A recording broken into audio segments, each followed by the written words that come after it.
Praise the Lord that we're all here and ako po ay nagbabalik din. I want to thank the Lord sa inyo po mga prayers. Ako po ay malakas na uli at hindi na natutumba.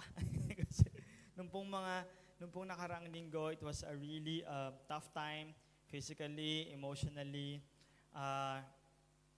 migraine, gastritis, pagsusuka. Daig ko pa ho ang buntes, parang gano'n yung naramdaman ko nung mga panahong yon. As in, it was a really hard time, but thank God that I was able to recover very well. Salamat po sa inyong mga prayers at sa aking magandang nurse na nasa labas. Ayun, yan. Okay, Michelle, thank you very much for taking care of me the whole time. Thank you very much for just being with us in prayers. And we also, of course, want to welcome our newlywed for today. Si Mr. and Mrs. Von and Yuri Repoman. Tatayo naman kita yun naman para malaman ko sino. Ayan, di ba? O sila po ay kasal na. We were there, some of us were there nung Sunday. It was a really good time that we witnessed yung kanilang paglagay sa ganyan. Maglagay sa kanilang bagong status in life that they're now a married couple. Diba? To become one, sabi nga nila. So it was a really good time witnessing them and also meeting their parents. So it was a really wonderful experience that we had last time. So ayun po. And today we are still in the book of Exodus. And as I was preparing this message, kasi if you remember, noong isang linggo, we talked about, not last week, 3 weeks ago, we talked about how our character Moses was very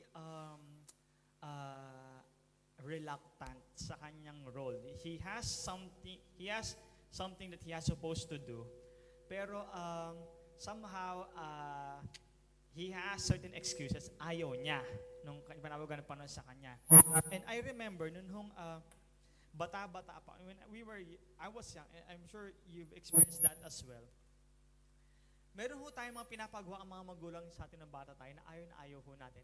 Yung some things we need to do, pero ayaw natin for some reason, dahil nakakahiya o hindi tayo marunong noon.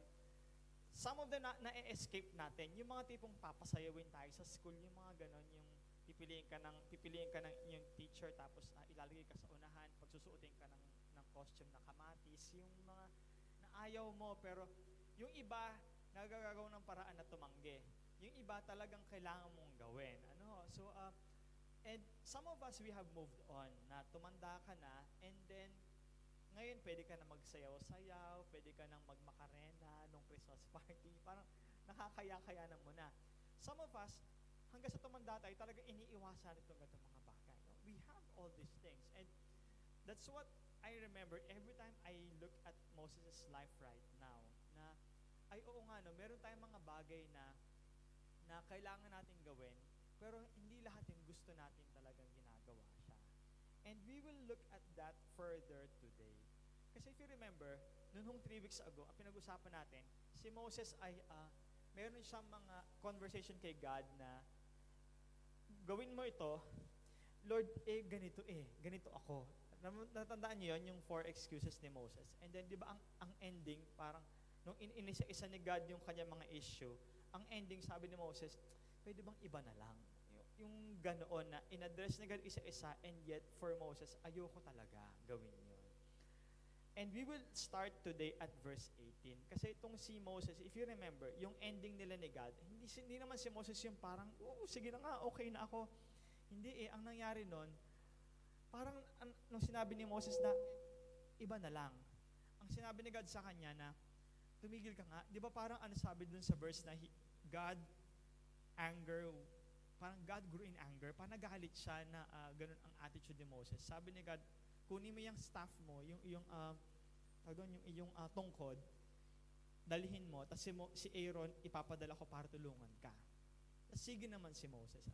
So parang hindi siya yung ending na, sige Lord, okay na ako, I offer my life. Hindi ganon. So you see that Moses up until then was still very unwilling to do what God wanted him to do.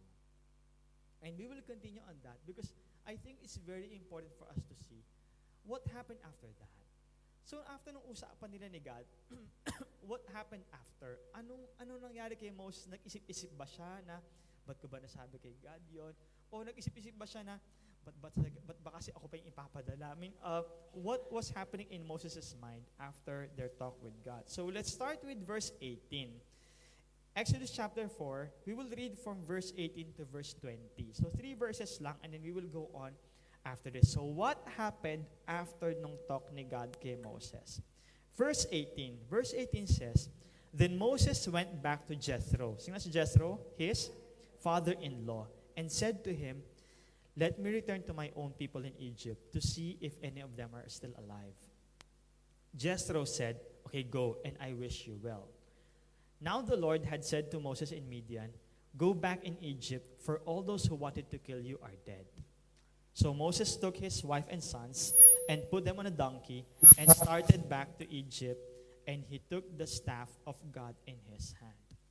So ito nangyari after that. So here was Moses, galing siya sa pag-usap kay God about gawin mo ito. And then, ayoko Lord, gawin mo yan. So coming from that conversation, it's not very smooth. And you see that Moses, again, was not very willing. He was very reluctant to do what he has to do. So, ang ending ng usapan nila ni God, like what I said kanina, it's not a very good discussion. I mean, Moses ended up not still very willing to do what he has to do. So, now comes verse 18. So, ngayon si Moses, lakad siya pa uwi ng bahay siguro, nag-iisip-isip siya, ganyan.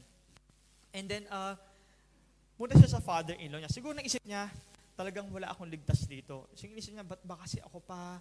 Ba't ba, sabi ko nga, hindi ako nagsasalita. Sabi ko nga, hindi ako papaniwalaan. Sabi ko na nga na ako ay murderer in the eyes of the Hebrew. Ba't ba ako pa yung ipapadala doon? So he's thinking all these things. But then again, pumunta siya sa kanya father-in-law, kay Jethro.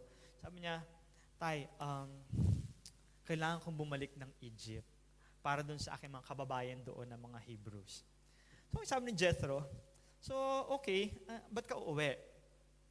Sabi ni Moses, hindi kasi titinan ko lang kung mga buhay pa yung mga tao doon. Sabi ni Moses dito, let me see if any of them are still alive. Ito ba yung rason niya pagpunta doon? Hindi ito. Siguro si God, inipapalo niya si Moses, ano ba itong batang to? Ba't ba ito ganito magsalita? Hindi ka pupunta doon para tinan mo kung buhay sila.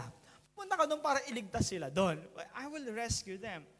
But I don't know why Moses was reacting this way.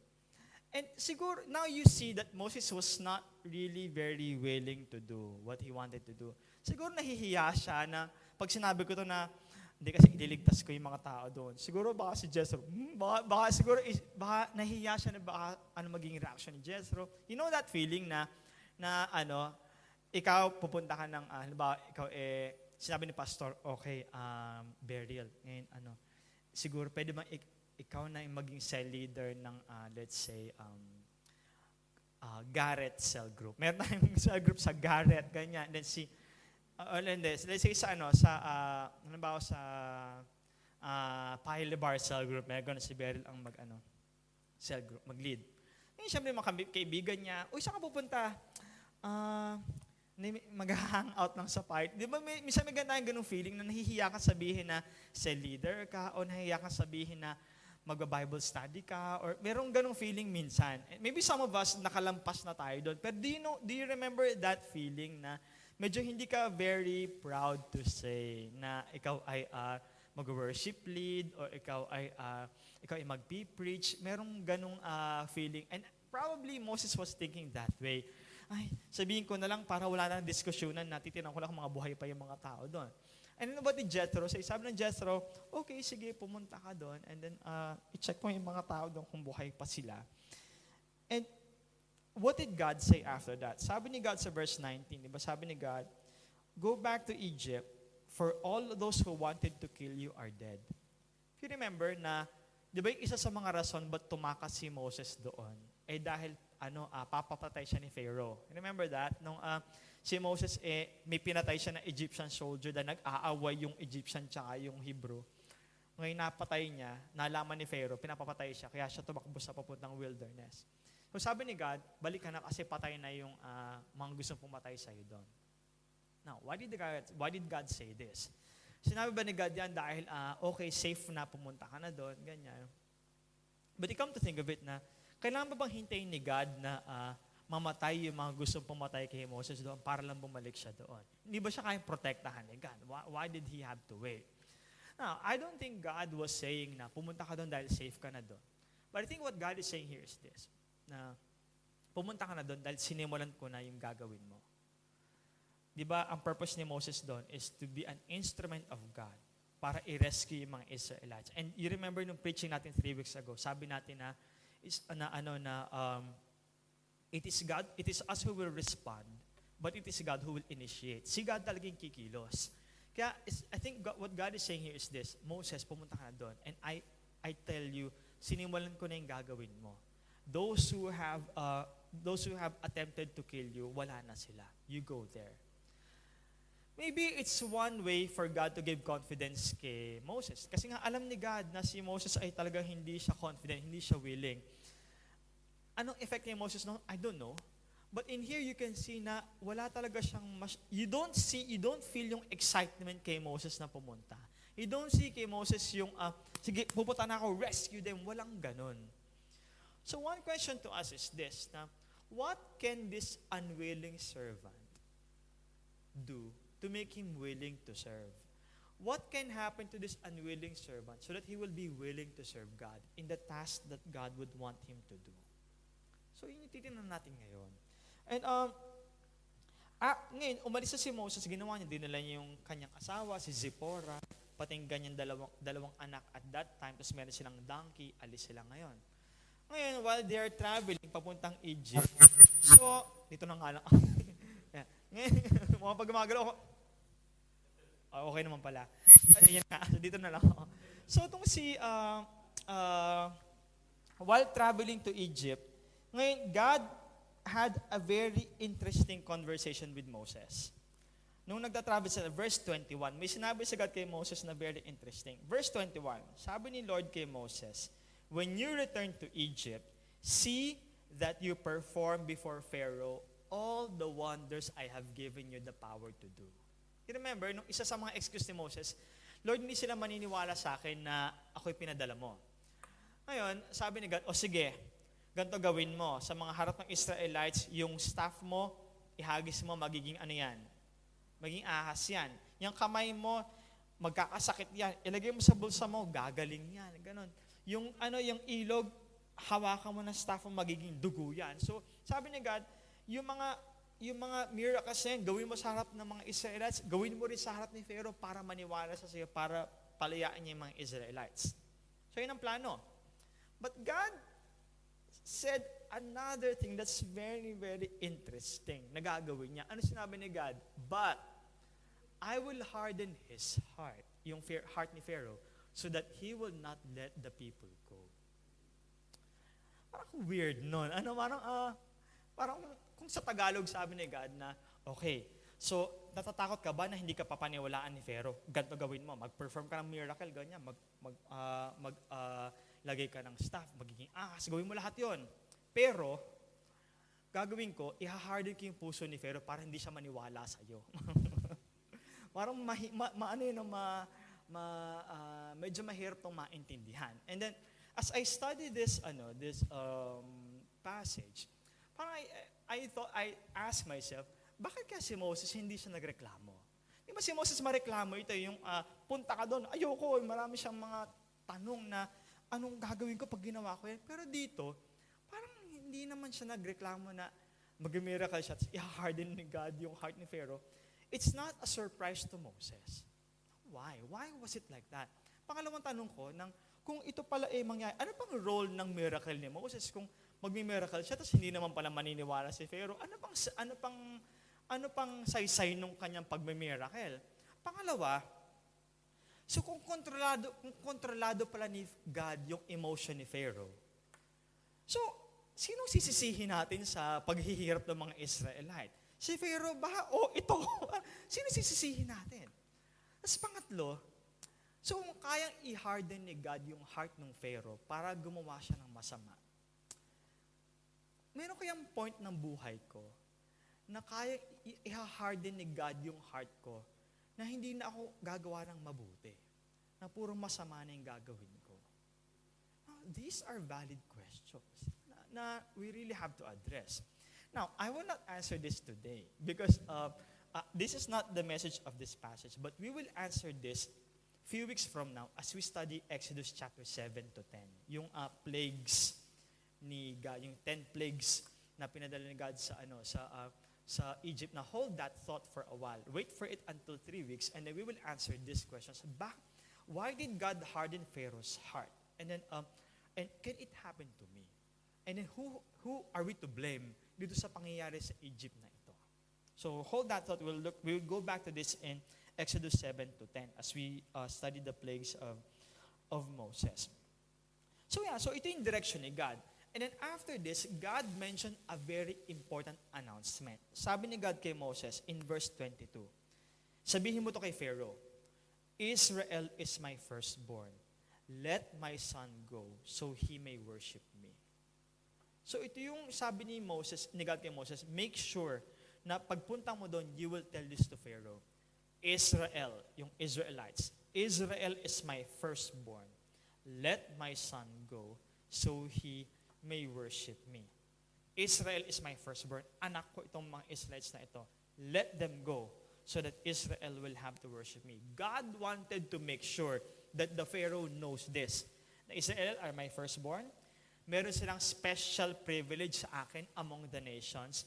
And free them, not just because you're oppressing them, free them because they have a responsibility as my son to worship me.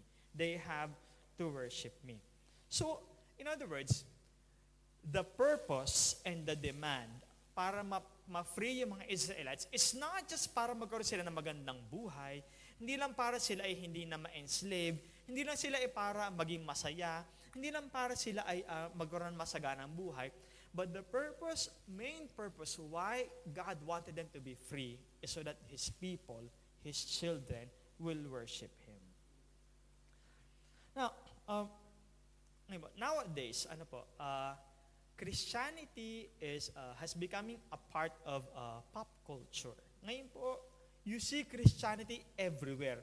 Noong ako'y bata pa, you don't hear people say, you don't see Christianity in television. Walang ganun. Wala kang makita ng maraming books na nagbebenta ng mga Christian books.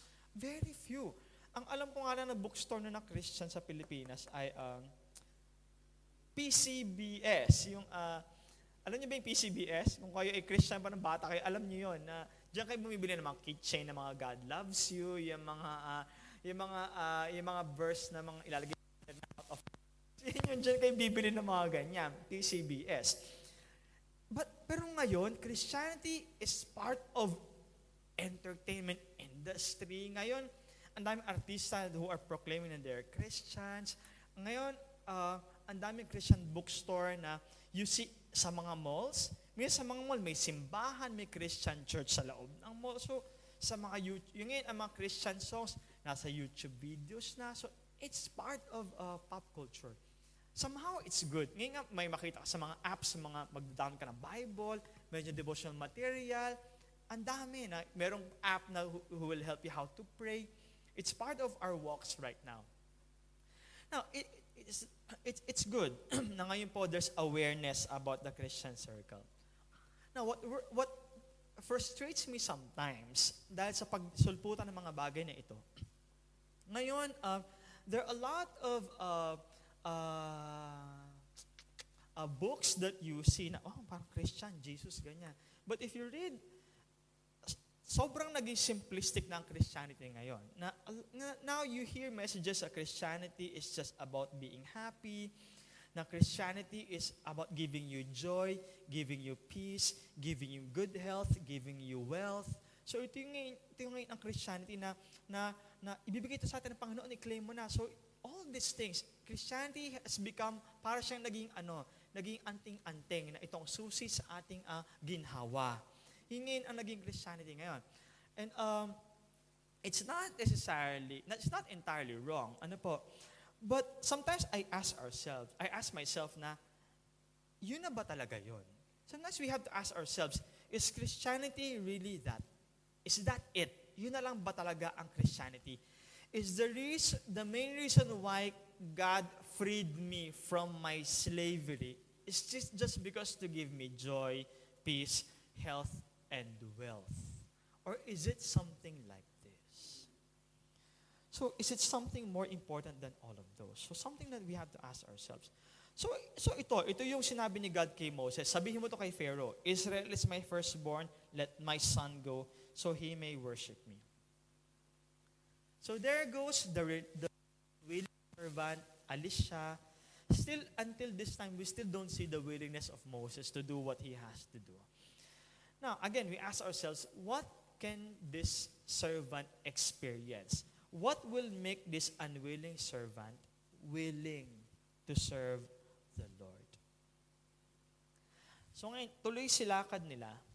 Now, after this, if you read this passage beforehand, after this, something really strange happened. Merong isang I consider this passage as one of the strangest passages in the Bible, in the entire Bible. Napaka-strange nito na if you've seen, napanood nyo na yung mga Prince of Egypt, yung mga Exodus movie, you don't find this passage in the movies because it's very strange. Mahirap siyang maintindihan. And I think we have to talk about this since it's in the passage. I think there's a purpose why it's there. So in verse 24, see this happened. So, natulog ngayon sina Moses habang nagtatravel in a lodging place. In a lodging place, on the way, the Lord met Moses and was about to kill him. Di ba? It's very strange na pagkatapos ni God kumbinsihin si Moses na pumunta ka doon, I will help you, I will go before you, ako yung mag-i-initiate, ikaw yung mag-respond lamang. Tapos, magpaalam ko sa iyong father-in-law, maya-maya papatayin kita. So, it's really strange. And you ask yourself, why would God do that? How come na this person na pinili niya, ay papatayin naman niya? What did Moses do that made God want to kill him? How come na after ng kanilang conversation, na sabi ni God, diba, na tell the Pharaoh, Israel is my firstborn, and then he will worship me, then maya-maya papatayin siya ni God. What did Moses do? Napagod na ba si God kay Moses, kakareklamo na ay mapatay na nga ito at nandiyan naman si Aaron, ganyan. What happened in here? Now, if you would see in verse 25. Now, if you remember, si Moses ay nag-travel kasama ng kanyang mga anak, si Gershom and Eliezer. And then yung kanyang asawa na si Zipporah. Kay Zipporah, ang kanyang asawa. Now, this thing happened while Moses was sleeping. Verse 25. Now you read, kasi nakita ko, parang maganda ata sa Tagalog. And then, read the English, 25-26. I will read yung Tagalog mamaya. So, read 25-26, what happened to Zipporah while Moses was sleeping. 25.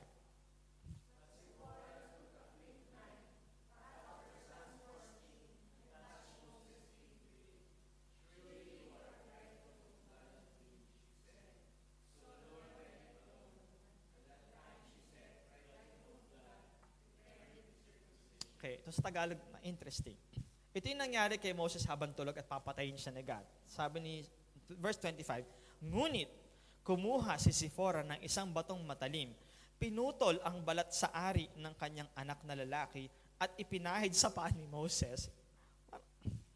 Kanya sinabi, tunay na ikaw ay isang asawa sa dugo sa akin. Bridegroom of blood. Sa gayoy, kanyang binitawan siya. In other words, hindi na pinatay ni God si Moses. Nang magkagayoy, kanyang sinabi ni Zipporah, ikaw ay isang asawa sa dugo sa akin sa pamamagitan ng pagtutuli.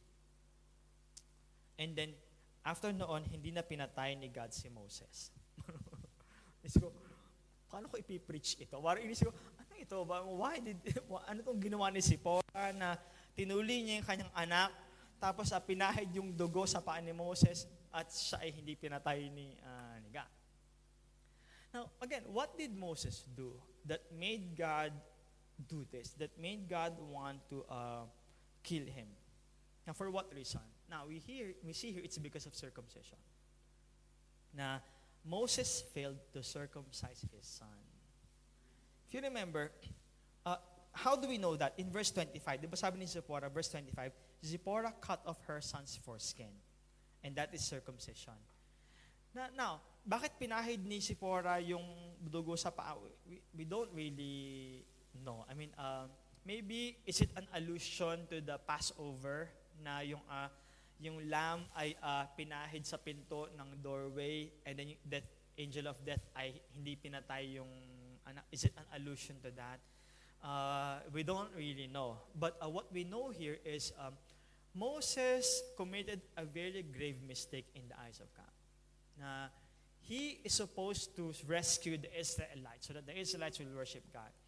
But then he failed to do what God wanted the Israelites to do in the first place, pagkapangarap ng kanilang anak. Diba, 7 days, they have to circumcise their son. And now, for us, it is weird, no, na, papatayin ni God si Moses, yung key para sa rescue ng Israelites dahil lang hindi niya tinuli yung anak niya. Now, for us, it's kind of weird to hear that. But we have to understand that circumcision is a part of is a sign of God's covenant to the Israelites. You remember if you remember our preaching 2 years ago, if you remember, nung Genesis, in the book of Genesis, chapter 17, na sabi ni God kay Abraham, nung nagkaroon ng covenant si God kay Abraham na I chose you to be blessed and the nations will be blessed through you. Sabi ni God sa chapter 17 na circumcise the people, circumcise your children, and that will be the sign of my covenant with you. So it's a very important ritual para sa Panginoon. Hindi lang siya yung for medical purposes or hindi lang siya para hindi ka mapahiya paglaki mo. But for this, it's a sign of covenant na tayo ay in a relationship. You have to do that. Siguro, I don't know, ngayon kasi sa marriage contract, diba, our sign of relationship is our marriage contract, pinipirmahan natin yan, tapos sinusuot tayo ng wedding ring. Hindi ka naman papatayin ng asawa pag hindi mo suot yung wedding ring. But for God, the covenant is very important. The circumcision is my sign of our covenant, and it's a sign of obedience to me. And si Moses, pupunta siya kay para you are disobeying the design of God. Pero ang design ni God is for Israelites to flourish. Ginagawa mo, napatayin mo ang mga Israelites. Ngayon, you have to suffer the consequence. Now, it sounds so wrong for Moses to do that and accuse Pharaoh of disobedience and diktahan ng consequences kung siya mismo ay hindi niya ginagawa yung very basic that God wanted him to do. So I guess this weird passage talks about just obedience to the Lord. Na as a church leader, now we can see here na ang treatment ni God kay Pharaoh at treatment ni God kay Moses ay pareho. Na Pharaoh disobeyed, dapat may consequence. Moses disobeyed, dapat may consequence. We don't see any favoritism of God in here. So I think it's one thing that we can see in this passage. So that's what happened in here. So Zipporah, the wife, actually saved Moses' life. Di ba na Zipporah, if you would read some commentaries, they would look at Zipporah na para siyang kontrabida dito na kung ano pinagagawa kay Moses. But actually, Zipporah did something that prevented the will of God from not happening. Kasi kung namatay si Moses, di magre-raise na naman si God siguro ng bagong servant. But Zipporah, the wife of Moses, did something very very weird, but she was able to protect the will of God so that it will happen. Now, again, if you remember our preaching 2 years ago, Genesis, you remember merong isang Mrs. dun sa Genesis na we thought she did something wrong. But actually, ang ginawa lang niya ay to keep that the will of God will happen sa pamilya ng isang Bible character. You remember that? Si asawa ni Isaac, si Rebecca. Di ba na si Isaac gusto niyang i-bless si Esau na siya ang gagawin kong i-bless para magtuloy ng aking line. But Rebecca na hindi. Ang sabi ni God, di ba, ay si Jacob. Kaya si Jacob. So, ginawa niya, nagdaya-daya sila, di ba? So, for us, it seems very wrong. But actually, what Rebecca did was just to make sure that the will of God will happen. So, same goes with Zipporah in here. So, we will see this thing happening over again sa Bible. Mga ganitong klaseng istorya. Si Ruth, di ba yung Si Naomi and Ruth, I remember did you have that cell group material before? Ruth, sumiping naman siya kay Boaz so that the line of David will happen. So yung mga bagay, we see this in the Bible over and over again. So there, Moses was saved. And then, they continued their journey papunta sa Egypt. And then, he was able to meet Aaron, yung kapatid ni Moses. And this is what happened in verse 27. Verse 27, this is what happened. The Lord said to Aaron, "Go into the wilderness to meet Moses." So he met Moses at the mountain of God and kissed him. So try to imagine na Moses was away for so long. And then Aaron,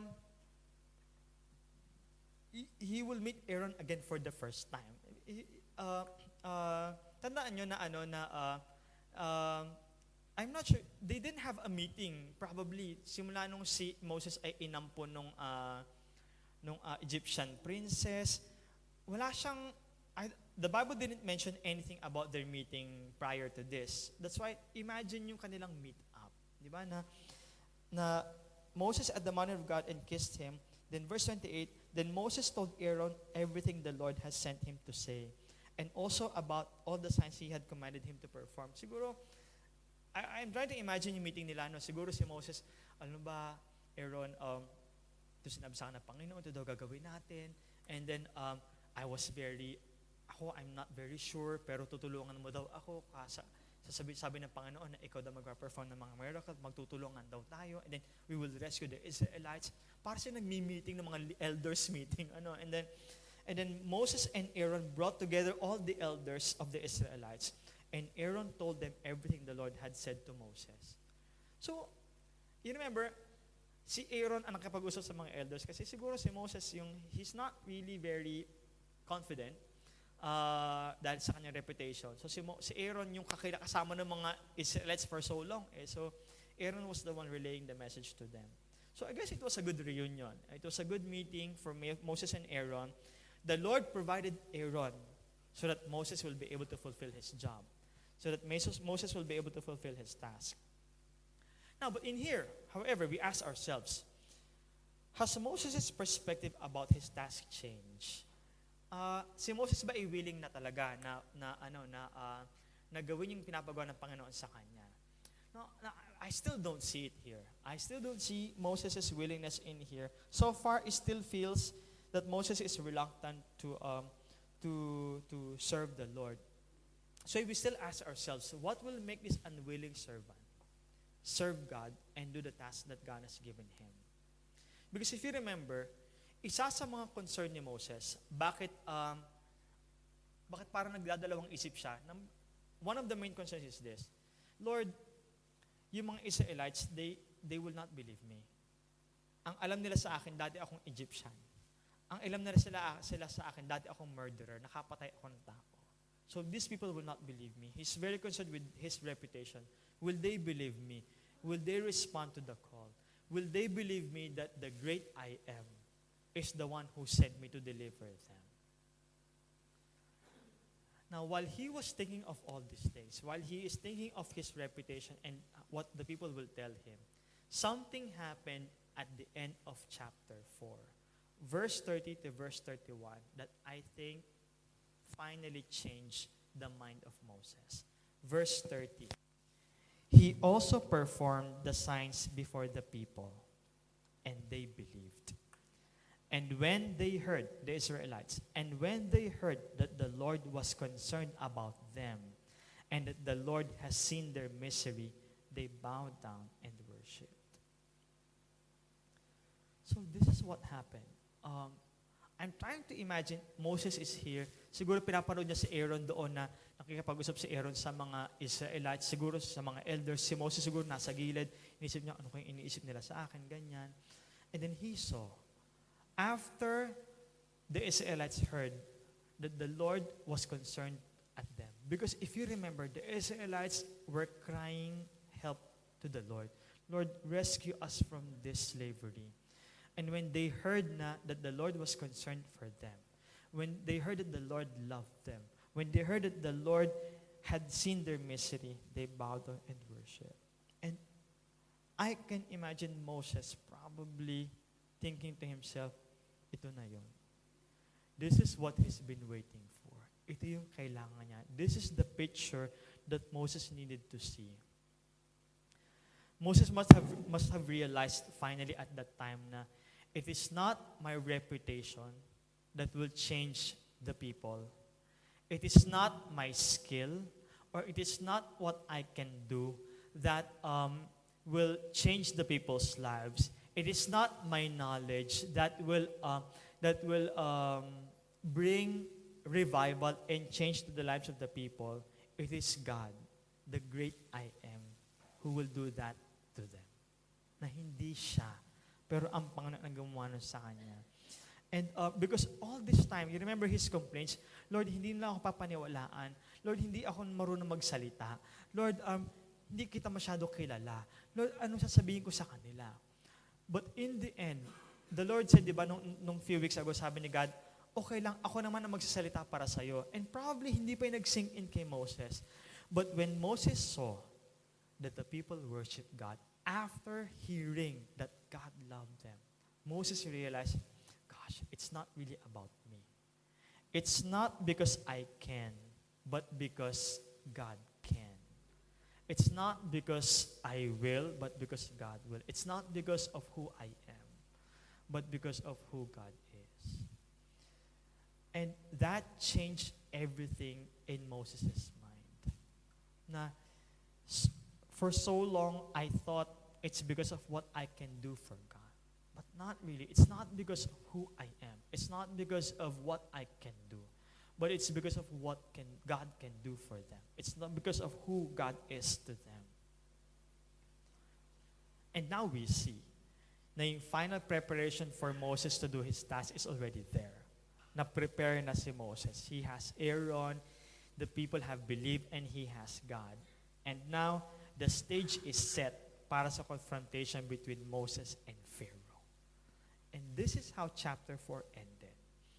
Now, what happened after this, you will see in the next few weeks. But here we see how God did everything to make sure that Moses is prepared. How God did everything to make sure na naiintindihan ni Moses na pagpunta mo doon, hindi talaga ikaw ang gagawa, ako ang gagawa. And God showed it to him. God did not stop in just telling him, but God showed it to him when Moses saw that the Israelites worshiped the Lord. And I'm gonna close now. And I think all of us in this room, I believe that God has a task for us to do. Ngayon na Kristiyano ka, how many of you here, you've been a Christian for more than 1 year already? More than 1 year na? Okay, so yung iba po, nung isang linggo lang.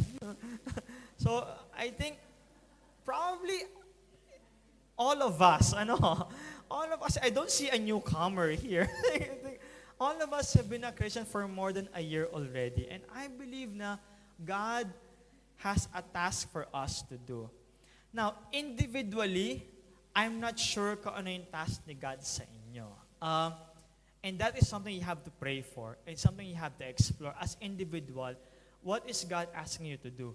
But collectively, as a church, collectively, as Christians, as a congregation, I believe all of us is tasked by God to be a warm and vibrant community of Filipino disciples engaged in reaching the nations. And just like the Israelites, kanina po I told you, ba't ka ba naging Kristiyano? Just like the Israelites, I'm sure na God has freed us. God has made you a Christian right now. Not just to give you financial freedom, although that's good. Not just to make you confident, although that's good. Not just to give you good health. We always pray for good health, and I think that's good. But God freed you not just to have all those. God did that for you not just to be wealthy, if some of us will become wealthy, not just that. All those things are good, but I believe that God has freed us primarily because He wants us to serve Him. Na meron tayong role na silbihan ang Panginoon. And I believe na as a church, you remember, I don't know, but over and over again, I always ask you, ano ba ang purpose ng simbahan? What is the purpose of the church? The purpose of the church is not just to go here, fill this room, sing songs to God, arrange the chairs, put envelopes there, play instruments here, ayusin ang sound system, mamigay ng at mag-welcome sa mga tao. These are good. But it's more than that. The church exists because the church is the means of God to change this world. The church is God's means to dying world. The church is God's means to bring life to this dying world. And you are now part of a church. Not just for you to feel na may merit. That's fine. But you are part of a church to bring life to wherever you are right now. To bring life to that classmate who is so afraid to go home because he's afraid of his parents. Because he doesn't want to see his parents. You have, I'm pretty sure you have a role for that friend. You have a role for that friend who's so afraid ano ba magiging future niya dahil ang course na pinili niya ay feeling niya nagkamali siya ng pinili. I believe you are redeemed by God because you have a role for that employer who's so stressed sa kanyang trabaho na wala ng buhay. You have a role for that person. You are redeemed by God because you have a role for this. Kanina Eric mentioned, for that person to burn himself alive. You know, that person probably just needs someone to talk to. And a lot of people in your sphere who just need someone to talk to. And you are redeemed by God because you have this role to serve Him, to bring life to this dying world, to be a testimony to this dying world, and to bring testimony to that person whose marriage is about to be broken.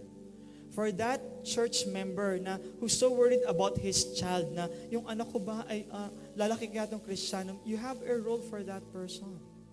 To that parent, to that church leader, to that church member.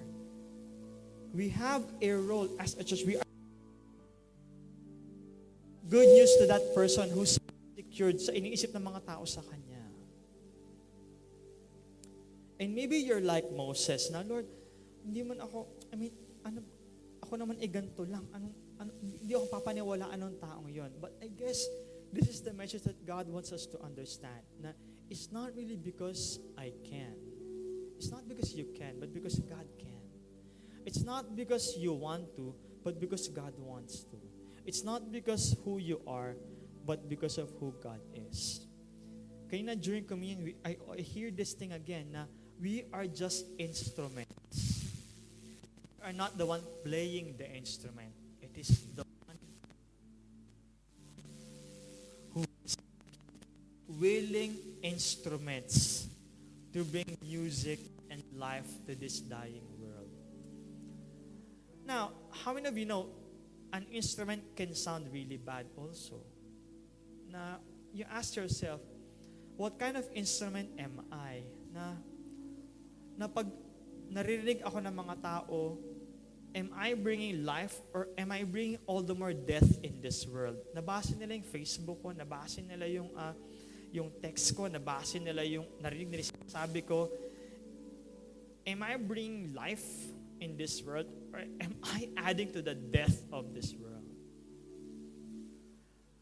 But I'm really sure na of course moments that we fall, that we really commit mistakes. And I really do believe na deep within our hearts, Lord, gusto ko na makatulong sa tao sa paligid ko. Gusto ko ako na magbigay ng buhay sa mundong ito. And one encouragement I'm gonna tell you is this, okay? Na no matter what your past says, no matter what your ability says, okay? It's not because of your ability. It will be because of God's ability. And it's not because of who you are or your reputation. It will be because of God's reputation. Amen po ba yun? Okay, let's all bow down our heads and let us pray. Lord, today is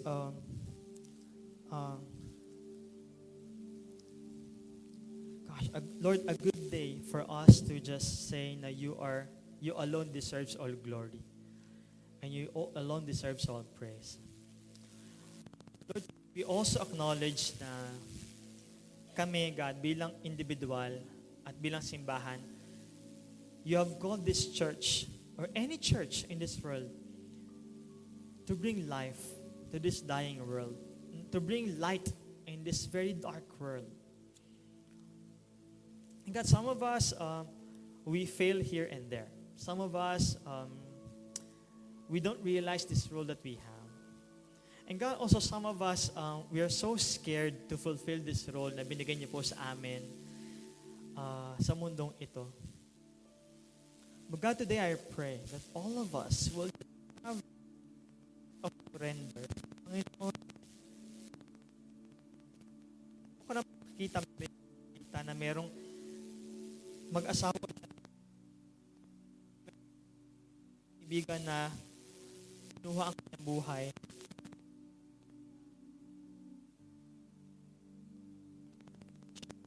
Na meron akong kaklase na depressed in their family. God, Lord, I want to bring change in this world. I pray that all of us, we will be reminded that we are instruments of change in this world. We are not the source, but that we are the instruments. And God, as instruments, Lord, today, we rededicate ourselves to you. Use us, God. Whatever capacity, in small ways we can, use us to bring change, music, life, world. Lord, I pray that you will empower us, God, just approach and be a friend, be a testimony, friends, people who needs your life and who needs the change coming from you. Lord, give us the confidence, God. Lord, give us the assurance, the humility. Inyong instrumento, ikaw ang gagawa ng paraan. Agad sa mundong ito. Salamat, Panginoon. Thank you, God, for choosing us as instruments. God, we love you. In Jesus' name, amen. Palakpakan po natin ang Panginoon.